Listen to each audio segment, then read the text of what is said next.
तीसरा अध्याय है श्रीमद् भगवद गीता का। तीसरा अध्याय, इसका नाम है कर्मयोग, राइट? कर्मयोग है ना? तो श्लोक नंबर 1, अर्जुन उवाच जायसी चेत कर्मणस्ते मता बुद्धिर्जनार्दन तत्किं कर्मणि घोरे माम नियोजयसि केशव। अर्जुन उवाच, ये अर्जुन ने बोला। अर्जुन बोले, हे जनार्दन, यदि आपको कर्म की अपेक्षा ज्ञान श्रेष्ठ मान्य है तो फिर हे केशव, मुझे भयंकर कर्म में क्यों लगाते हो? ये अर्जुन ने ये ऐसा सवाल पूछा क्यों? क्योंकि पिछले अध्याय 2 के जो लास्ट श्लोक थे उसके बारे में भगवान कृष्ण उसको ज्ञान के बारे में बार बार बता रहे थे कि जिसके अंदर ज्ञान है, जिसने ब्रह्म को प्राप्त कर लिया है, वो भोग से विचलित नहीं होता है।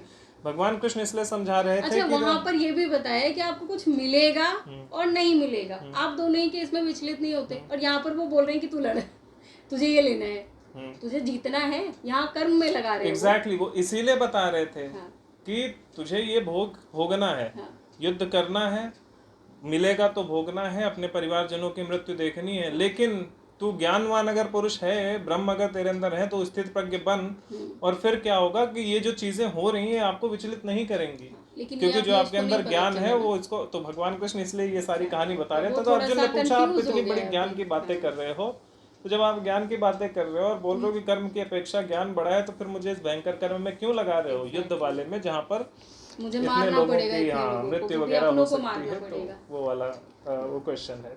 फिर उसके बाद अगला श्लोक में वो कहते हैं, अर्जुन व्यामिश्रेणेव वाक्येन बुद्धिं मोहयसीव मे तदेकं वद निश्चित्य येन श्रेयोऽहमाप्नुयाम्। आप मिले हुए से वचनों से मेरी बुद्धि को मानो मोहित कर रहे हैं, इसीलिए उस एक बात को निश्चित करके कहिए जिससे मैं कल्याण को प्राप्त हो जाऊं। सेम, क्योंकि अर्जुन थोड़ा सा कंफ्यूज हो गए कि वो भगवान अभी ज्ञान की बातें कर रहे हैं और अब फिर मुझे कह रहे हैं कि इस भोग में लग जाओ। लेकिन उन्होंने उस समय तक समझा नहीं, या ना समझने का नाटक कर रहे थे ताकि हम लोगों को ये बातें पता चले। तो उन्होंने उस बात को उस समय समझा नहीं, और उन्होंने और ये क्वेश्चन इसलिए भी इम्पोर्टेंट है क्योंकि अर्जुन पहले से ही परम ज्ञानी है, ऐसा नहीं उनको ज्ञान नहीं है।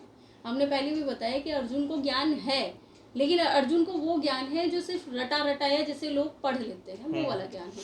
उसको एक्चुअल ज्ञान की जरूरत है, इसीलिए भगवान कर्म योग की जरूरत है, इसीलिए भगवान अब उसको बता रहे हैं कि आप कितना भी शास्त्रों को रट लो, लेकिन और आचरण भी कर लो, लेकिन सिर्फ आचरण, आपको अपनी बुद्धि लगानी पड़ेगी कि कहाँ पर क्या सही है, कहाँ पर क्या गलत है। शास्त्र जो है वो रटने की चीज नहीं है ना। एग्जैक्टली। शास्त्र का मतलब ही होता है अनुशासन, धर्म का अनुशासन होना चाहिए। और धर्म जो है कोई रटने वाली चीज नहीं, क्योंकि धर्म जो है वो जो सही चीज है, जो बिल्कुल सबके लिए सही हो, वो चीज धर्म। और हर जगह, और जो सबके लिए सही है, इसके लिए आपको हर जगह सोचना ही पड़ेगा। हर जगह सोचना पड़ेगा, क्योंकि एक बंदा ये लिख के नहीं जा सकता है कि 1989 में कोई ये लिख नहीं सकता कि 2025 में सबके लिए ये सही होगा। वो 2025 में आपको डिसाइड करना पड़ेगा कि ये सही है या नहीं है।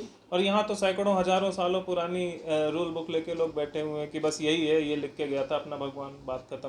बट भगवान वो लिख के नहीं गया था। आप अगर कितने भी वेद पुराण, वेद तो मैंने नहीं पढ़े बट आई होप वहाँ भी यही होगा, लेकिन पुराण, भगवत गीता, रामायण जब हम इनको पढ़ते हैं तो इसमें यही पता चलता है कि वहाँ पे कोई नियम नहीं बोला गया कि यही करना है। वहाँ पे ज्ञान दिया गया कि इन सिचुएशन में ये किया जाता है, अब आप डिसाइड करके इसके हिसाब से काम करना। और अगर आप भगवत गीता पढ़ोगे और हम अगर ये माने कि ये भगवान ने लिखा है, तो अगर आप इसको पढ़ोगे तो किसी भी काल में आप चले जाओ, ये गलत नहीं हो सकती है। एग्जैक्टली, क्योंकि आपको पता, क्योंकि इसमें गलत है नहीं ना। एक्चुअली इसमें किसी आदमी की या किसी जानवर या किसी की एक बंदे या उसके बारे में बोला ही नहीं है। इसमें मेन पॉइंट यही है कि इसमें कोई नियम दिया ही नहीं है। इसमें सत्य बताया गया, इसमें सत्य बताया गया कि ऐसे में ऐसा होता है, इस केस में ऐसा होता है, इस केस में ऐसा होता है। भगवान ने हर जगह दो चीजें दी हैं। बहुत सारे केसेस आपके सामने हैं, अब वहाँ पे आपको डिसाइड करना है। तो जब सबको एक एक करके, क्योंकि ये आप पूरी स्टडी कर चुके हो, आपको पता है इस केस में ये होता है, इस केस में ये होता है, इस केस में ये धर्म है, इस केस में ये धर्म है, इस केस में ये धर्म है।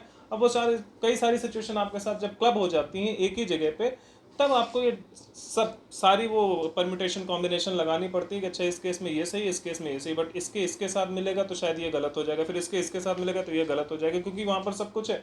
सारी परम्यूटेशन कॉम्बिनेशन लगा के जब आप डिसीजन लेते हो अपनी बुद्धि का उपयोग करके, तो आप सही डिसीजन लेते हो। तो यहाँ पे वो ये सिखा रही है, ये कोई रूल बुक नहीं कि इस केस में यही करना है। यहाँ पे बता रही है इसमें ये होता है, इसमें ये किया, इसमें ये किया, इसमें किया, ये सिचुएशन में ये किया। अब रियल टाइम में डिसाइड तो करो कि कौन सी सिचुएशन है, ये थोड़ी कि बस एक नाम और एक वो बता दिया और बात खत्म हो और गई। तभी तो अर्जुन फिर क्वेश्चन कर रहे हैं ना कि आप दो बातें बोल रहे हो, अब इसमें से क्या सही है क्या गलत है आप मुझे बताओ। और ये जो अब यहाँ अर्जुन पर क्वेश्चन कर रहे हैं ये भी तो वही है, हमारी बुद्धि भी तो यही क्वेश्चन करती है ना कि यही क्या सही है क्या क्वेश्चंस हैं गलत है। कि आपको कंफ्यूजन हो तो आप स्वयं से क्वेश्चन पूछो, अंतरात्मा से Exactly. क्वेश्चन पूछो हाँ। तो जवाब आएगा अच्छा ये करना है। फिर आपको लगेगा कि नहीं यार ये तो गलत हो रहा है, फिर आप क्वेश्चन पूछो फिर जवाब आएगा ये करना है। फिर तो इस तरह से क्वेश्चन आंसर जब तक हम नहीं करेंगे तब तक हमें जवाब नहीं मिलेगा, और हम किसी न किसी की गुलामी करते रहेंगे। जिसने कोई रूल लिख दिया होगा उसके हिसाब से आप चलते रहोगे। बिल्कुल। किसी ने लिख दिया कि भाई क्या बहुत सारे लोग बोलते हैं ना, रिलीजन को धर्म बोल के बोलते हैं कि धर्म के लिए सब कुछ जायज़ है। हाँ। भाई धर्म के लिए किसी लड़की के साथ अभद्रता करना जायज़ नहीं है, लेकिन उनके में जायज़ होता है, और क्या। क्योंकि उनको यही नहीं पता कि धर्म क्या होता है। Correct. राइट, तो ये सारी चीज़ें होती है कि आप रूल के हिसाब से नहीं चल, you have to decide what is right. And I think confuse होना बहुत ज़रूरी है इंसानों का, जो बोलते हैं ना नहीं हमको तो सब पता है, आपको कुछ नहीं पता। और जब आप ये बोलते हो कि सब इसी पता को है तो स्मृति भ्रम अहंकार, बोलते हैं। स्मृति भ्रम, अहंकार इसी उसी को से स्मृति पैदा भ्रम होता बोलते हैं है। जब आप ये बोलते हो कि बस इतना ही हाँ। सही है। अब जैसे कल एक रेडिट पे बात हो रही थी, किसी बंदे के बारे में बात हो रही थी, तो रेडिट पे उस बंदे ने, मैंने बोला कि आई थिंक, मतलब I am not sure about it, but मुझे कभी कभी लगता है कि ये बंदा थोड़ा सा, I think he is an idiot. तो दूसरे बंदे कह रहे if he is an idiot then we all are worse than idiot, और उसमें ब्रैकेट में लिखता है इंक्लूडिंग यू एंड मी। मैंने कहा भाई उसके इडियट होने से मैं क्यों इडियट हो जाऊंगा, तुझे होना है तू हो, मैं इडियट तभी होऊंगा जब मैं इडियोटिक बिहेवियर करूंगा। मेरे इडियट होने की एक ही कंडीशन है कि मैं उस तरह से बिहेव करूं। ये थोड़ी है कि भाई कोई बंदा मूर्ख है तो मैं भी मूर्ख हो जाऊंगा, वो सिर्फ फेमस है या कोई बहुत बड़ी पर्सनालिटी है इसलिए वो मूर्ख है या तो मैं भी उसने दो मूर्ख। अच्छे काम हमसे ज्यादा अच्छे कर लिए तो बस हो गया। अच्छे बुरे काम तो सभी नहीं, करते हैं, देखो exactly, फेमस होना इज मैं वही द चीज कह रही हूँ पॉइंट। कि तो अगर कोई भी बंदा फेमस है और वो बंदा मूर्ख है, इसका मतलब ये कि हम जो नहीं फेमस है वो सब मूर्ख हैं? नो। फेमस होना अलग चीज है, मूर्ख होना अलग चीज है। एग्जैक्टली। मैं मूर्ख तब कहलाऊंगा जब मैं मूर्खता करूंगा, मतलब कहलाने को तो कोई कभी भी कह सकता है, बट मैं मूर्ख तब होऊंगा जब मैं मूर्खता करूंगा। Right, just because he is a मूर्ख इसका मतलब थोड़ी मैं भी मूर्ख हो जाऊंगा। जस्ट बिकॉज वो फेमस है और मैं फेमस नहीं हूं तो मतलब वो मूर्ख है तो हम सब मूर्ख हैं, ऐसा थोड़ी होता है। तो ये इस तरह के लोगों को जो बोलते हैं गुलाम बोलते हैं, जो रेडिट पे बैठ के भी गुलामी कर रहे हैं, क्योंकि उनको लगता है कि वो बंदा फेमस था, वो अगर मूर्ख है तो मैं भी मूर्ख हूँ, मैं ही नहीं ये सारे मूर्ख हैं। और अगर इसी को रिलीजियस थॉट प्रोसेस बोलते हैं। रिलीजियंस में यही होता है कि जो एक ने बोल दिया बस उसी के पीछे लग गए, नो दिमाग लगता नहीं है। और यहाँ पर भी जैसे अर्जुन है, यहाँ पर क्वेश्चन कर रहे हैं अर्जुन कि ये कैसे मेरा तो दिमाग ही डाउट हो गया, मतलब डाउटफुल हो गया, एक सीन क्या है, आपने दो चीजें बोली।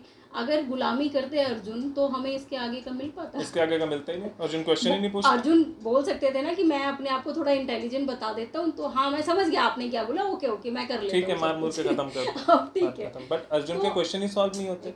अर्जुन डिसीजन ही नहीं ले पाते। इसीलिए क्वेश्चन करना जरूरी है, और क्वेश्चन करने से आप मूर्ख नहीं सिद्ध होते हो।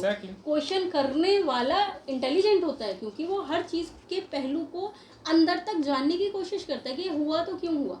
हाँ, और ऐसे जितने भी साइंटिस्ट होते हैं वो क्यों साइंटिस्ट है, क्योंकि वो स्पेशलाइजेशन करते हैं, घुसते हैं उस चीज के अंदर और वहां से निचोड़ के लेके आते हैं कि नहीं ये हुआ तो क्यों हुआ, जबकि पता सबको होता है। हमने पहले भी बताया था एप्पल गिरा तो पहले बहुत लोगों के सामने एप्पल गिरा, लेकिन न्यूटन ने सोचा कि यार गिरा क्यों, ये तो पता चले, तो घुस गया वो उसको सिद्ध करने में कि गिरा तो गिरा क्यों।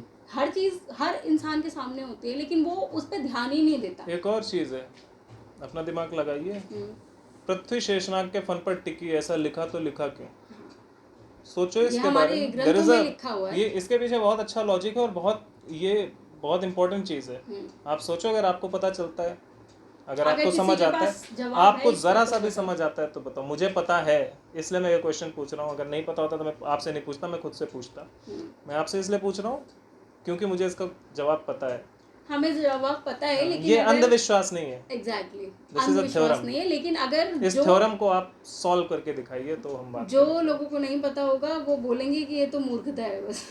थ्योरम है ये, इतना मैं बता देता हूँ, थ्योरम है। और थ्योरम जो होता है वो थोड़ा साइंटिफिक होती है, तो मूर्खता मत बोलना वरना फिर गड़बड़ हो जाएगा। ये it is a theorem, it is a formula.